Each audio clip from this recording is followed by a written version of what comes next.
Well, welcome back. Good morning, everybody.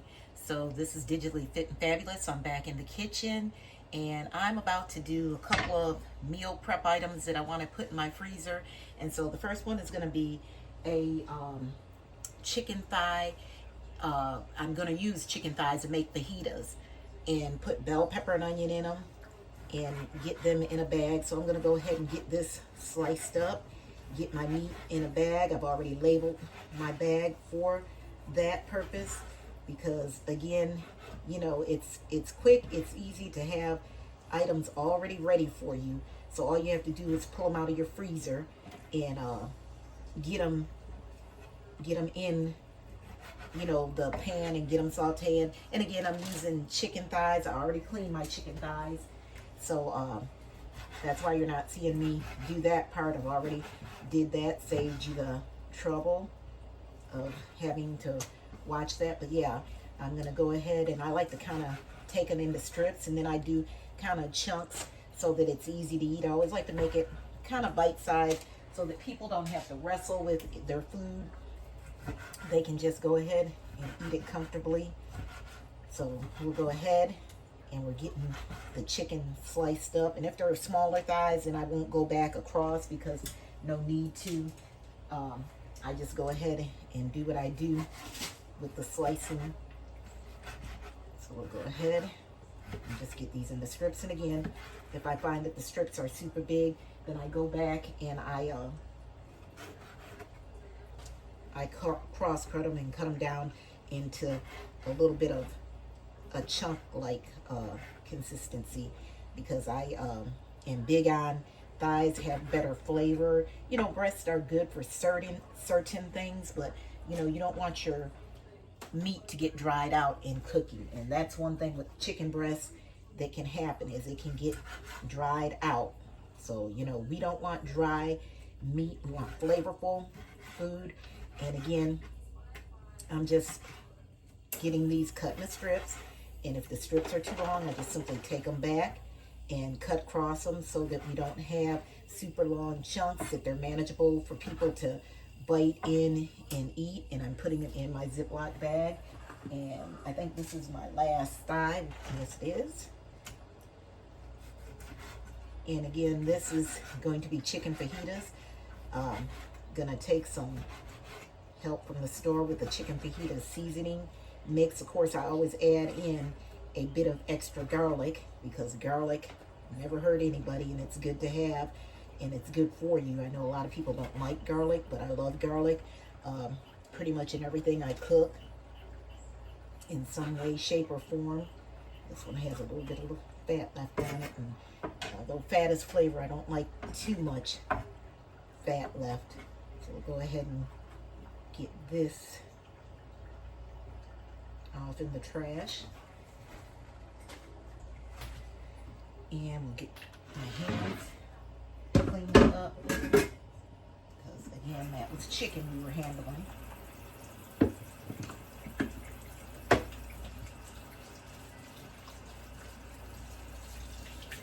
go ahead and spray my hand down, get some bleach.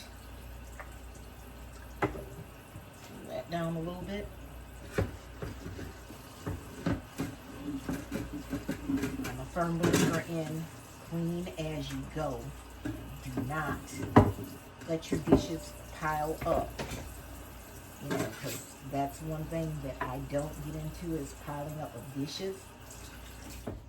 There we go. So now we're set. So we got the chicken in here. So we're going to go ahead and add our seasoning.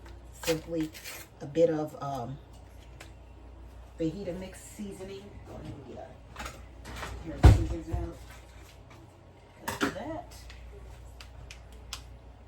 I just little packet. Call myself cutting it one. There we go. Not wanting to cooperate. Anyway, we're going to go ahead and dump this in there. Okay. Next thing we're going to do is we're going to go ahead and get a half an onion slice in so that the onion is already prepared in the fajita seasoning. So we'll just slice that up.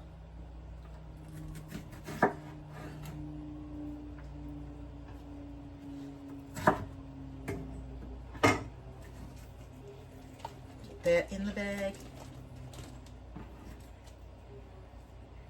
And next we're gonna go in,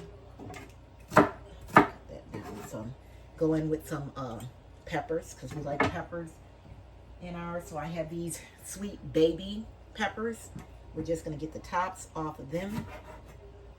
And then we're gonna go down the middle. Let's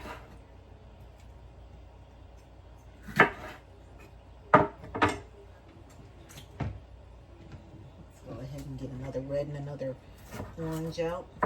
And I love these minis. And you get a little bit more in there for your buck versus using the bigger bell peppers, because the bigger bell peppers, of course, they're more expensive, but like I said, I get several uses out of the mini bell peppers, so I prefer to buy those. And I just, all I'm doing is going in on them, and if they're not very big, then I just give them one slice down the middle. If they're a bigger boy, I can go at least 2-3 slices down the middle. But again, if they're small, medium size, what have you, go in the middle. Usually these peppers do not have like super big amounts of seeds, so I'm really not all that concerned with that. I just go in and take that out. Put that in, and here we are, sliced peppers going in. I know I dropped one. And the next thing I'll get is I'll just add a little Worcestershire sauce to the mix, and then we'll be complete.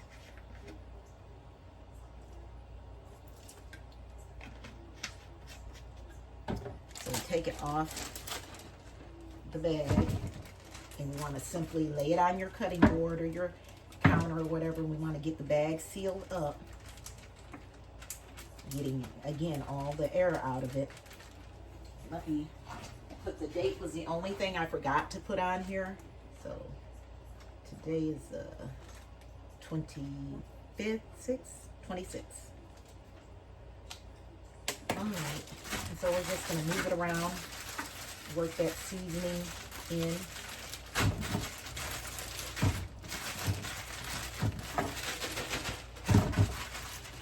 Just work it around and get it in everything.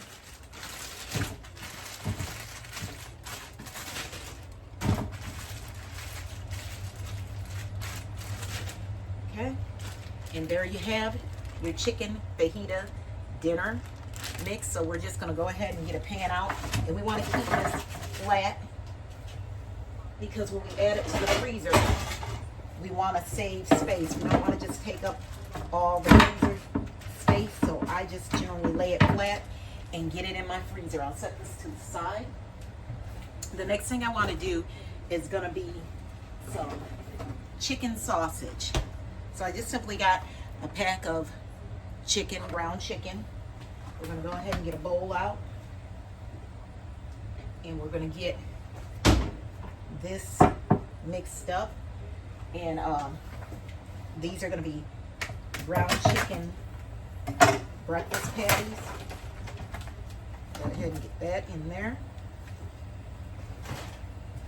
And so the seasonings we're going to use is going to be garlic pepper. We're going to use onion powder, crushed red pepper. We need to get sage out. So let me get over here and see if I have sage somewhere. Let's see. All right, so we got all the seasonings. We got some sage, we got some fennel seed, we've got garlic powder, onion powder, red pepper flakes, and maple syrup, and a bit of salt. So we're going to go in first with some pink Himalayan salt. Get that sprinkled in. And that was like 1/4 teaspoon. Then we're going to go in with our garlic powder. Get a good tablespoon of that in there. Then we'll go in with onion powder. Same tablespoon. Then we got some crushed red pepper.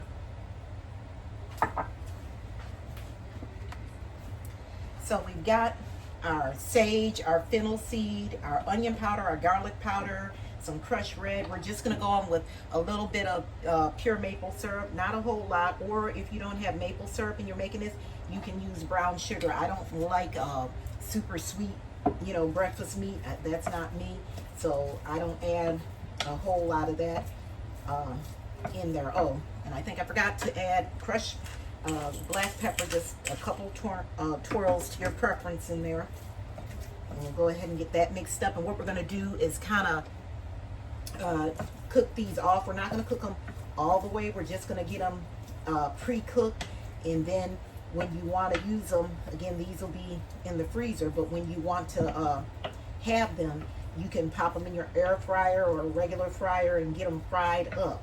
And then, you know, that save half the time for you. So like I said, we're not going to fully cook them. We're just going to pre-cook, and then we'll get them on a pan and we'll flash freeze them. And then once we flash freeze them, we'll pull them back out and go ahead and get them into a Ziploc bag. So you're just going to simply make these into patties. I roll them up into balls, and then when I put them in the pan, I just go ahead and press them out. And I don't like super thick patties, so you know, you can test on the first one and see if you're one of those people that like big patties, and you know how you want to do yours. With me, like I said, ground chicken is already very sticky, hard to handle, especially when you're, you know, making a breakfast sausage, because you're not really per se putting in a binder, so you have to know that it's going to be a sticky mixture. So again, I'm just making little balls, and then I'm putting it in the pan, pressing them out there so that they can get their form. Again, I make them, you know, some will be a bit bigger for my husband, and then some are a smaller size for me, because I can take one and that's good for me, you know, and stuff. But again, we'll just go ahead and get these in the pan. Got the pan on a medium high. I don't like to really take my my spatula and mash them out. That's where you lose, you know, the juiciness. Just like when you're making burgers, they always tell you, you know, don't take your spatula and spread push down on them, because you're taking out the juiciness of them. My hands washed, so getting those done. And again, once we get them like brown on each side, we'll get them on our tray, because again, we're going to end up flash freezing them to put them in the freezer. So we'll continue doing that, and we'll be back shortly.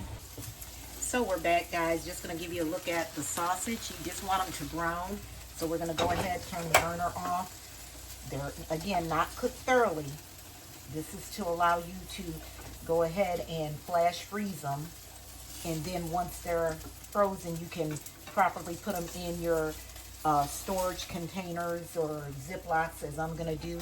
And then they're there for whenever you need breakfast sandwiches or sausages and stuff. So I've got them all lined on a line liner paper, and we're going to go ahead and put these in to flash freeze.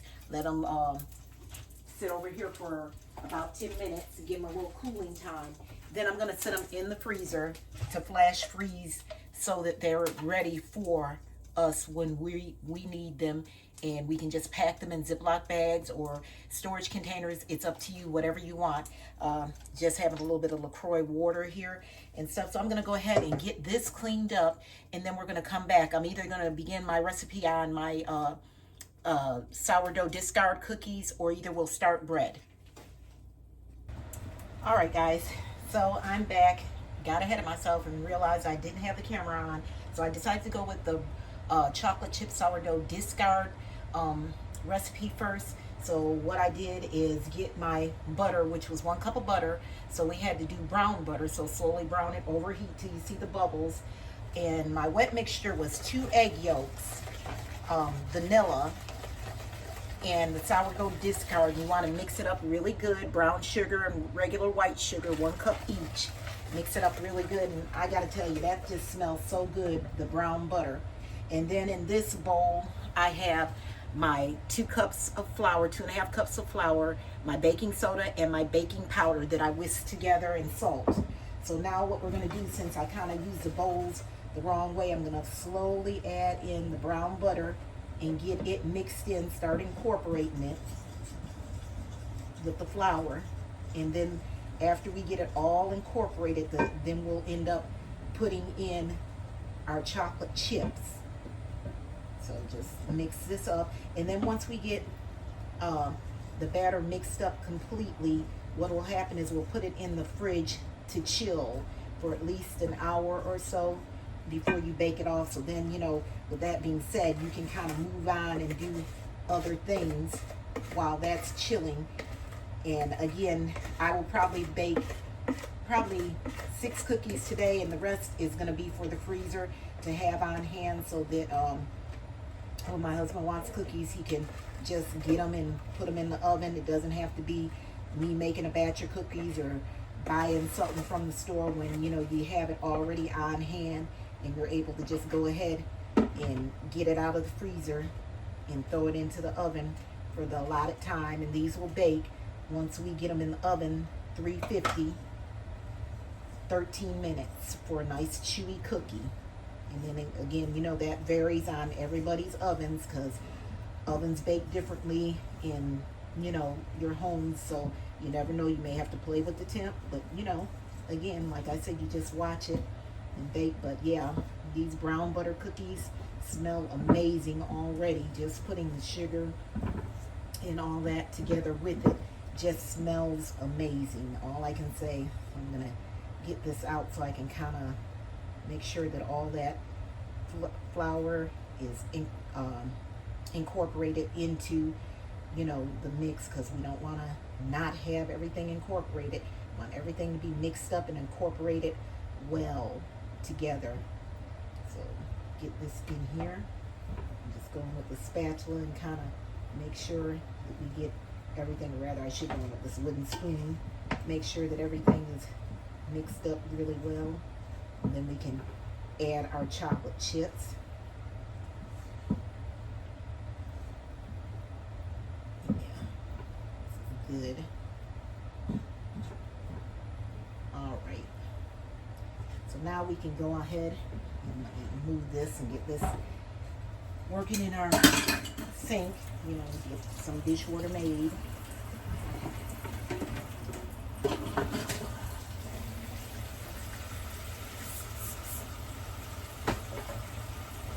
Maybe before I add chocolate chips, I'll just kind of get some of this stuff out of the way so I can have some room to work with. I just don't have enough kitchen space for myself.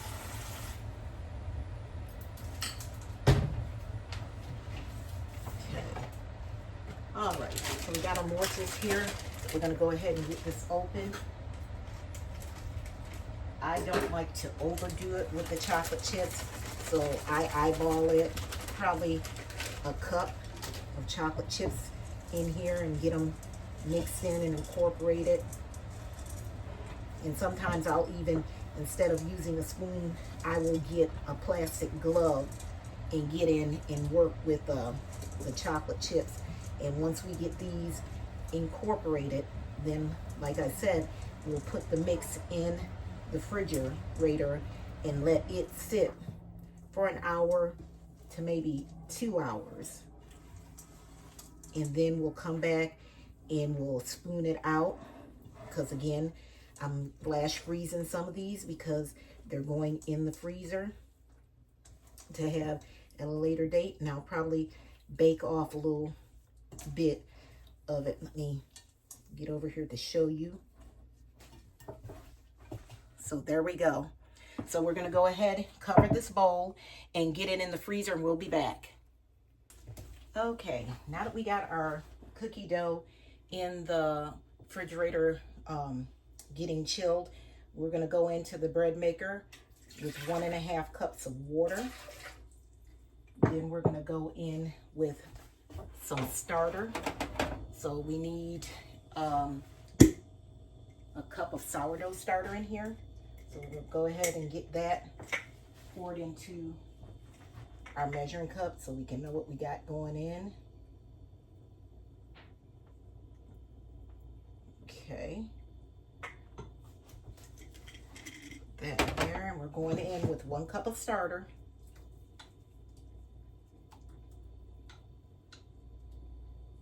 Get that all out. And then after the 1 cup of starter, it's going to be a total of 3 cups of flour. So we got 1 here.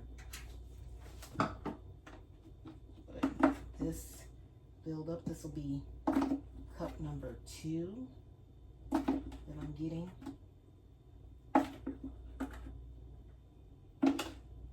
So cup number 2.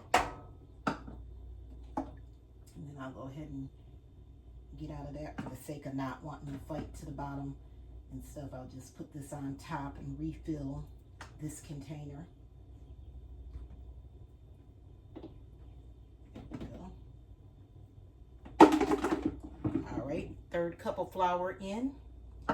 After that, we need to get 1 teaspoon of fast acting yeast, not the active dry, but the fast acting.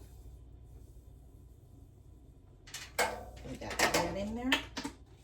Save this. And then we need to get in salt. And that's going to be 1 teaspoon and 1/2, I believe. Yep. Okay.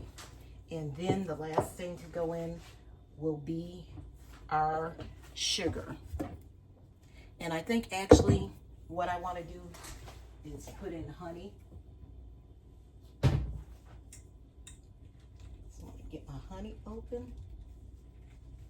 Oh, goodness. Oh my word. There we go. Finally. All right. So we'll go in with 3 tablespoons of honey.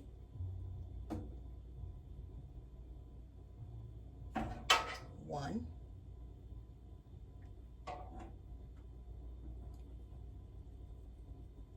2. Let me see. Actually, it's just 2 tablespoons. I don't know where I got the 3 from, but just 2. Okay. And if you spray your spoon whenever you're dealing with honey, then you can get that where it doesn't stick. So now we're going to go up and select what we want. Let me get some glasses, because I don't know what I'm thinking. Need a little glasses to see better. Medium crust, okay. And loaf, of course. Basic 300. All right, and we've got our bread started and our bread machine, so that's out of the way. Gonna go ahead and get this mess cleaned up, and then we'll be back. Okay guys, we're back with the cookie dough. So we're gonna go ahead and just get it scooped onto the pan, and then it's gonna be flash froze, and then you can put it into your Ziploc bags. And as you can see, there's a nice scoop. I think the batter came out really well. I got 6 on a tray to put in the oven as testers. But these again will go in the freezer, and you're able to pull them at any time. Bake them at 375 for 13 minutes. And you'll have yourself some brown butter chocolate chip cookie dough. And of course, you see I'm using the cookie scoop to get them on here. And we'll put them in the freezer, let them flash freeze, and then we will add them into the Ziploc bag, label them, and they'll be here anytime. I'm gonna keep scooping these out, and we'll be back. Hey guys, happy Sunday. So it's the next day after my food prepping, and I just didn't have time to come back. Here's our loaf of bread, then the chicken fajita meat that's already been in the freezer, our breakfast sausage. Then I baked off a couple of cookies, and then we have cookies for the freezer for a later date. Whenever you want them, you have a sweet tooth craving, you can go back and cook a few cookies for yourself. But again, just an easy Saturday of meal prepping, a few items to have to fall back on. Thank you for coming back, and thank you for tuning in. Digitally Fit and Fabulous here with Cooking in the Kitchen.